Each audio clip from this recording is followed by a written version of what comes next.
Hello, welcome back to the shop, All American Arts Workshop. Today I'm going to make this quick little video, hoping to at least save, camera's falling, slowly.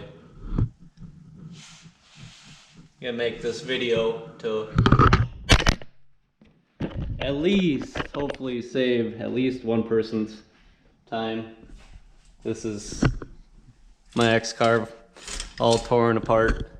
At least 45 minutes already of destruction, and then I got probably an hour to put all this back together, zip tie it all up, when all I had to do, this could have been in there still, and I just had to take these 4 covers off, or 4 screws out to get this cover off.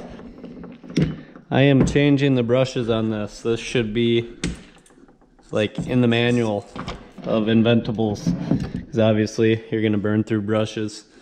I will show you what mine look like. This is what they're supposed to look like. $14 piece, you get 2 of them.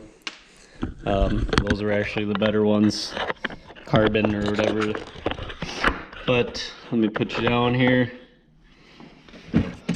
All you have to do is unhook this little plug here, pull your wire, grab onto the back of your spring.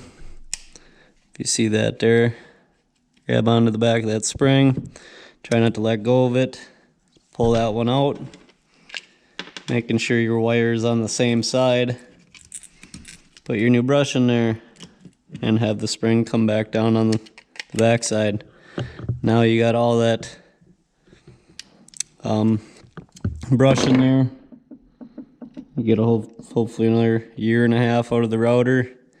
$14 instead of $110 for the DeWalt 6011 here. But yeah, I wish I would have known that before I obviously took the whole CNC apart. Hopefully save somebody's time if I did. If you're that person, make sure you hit that like button, subscribe. Even if you didn't need to know this, you'd rather just go buy a router.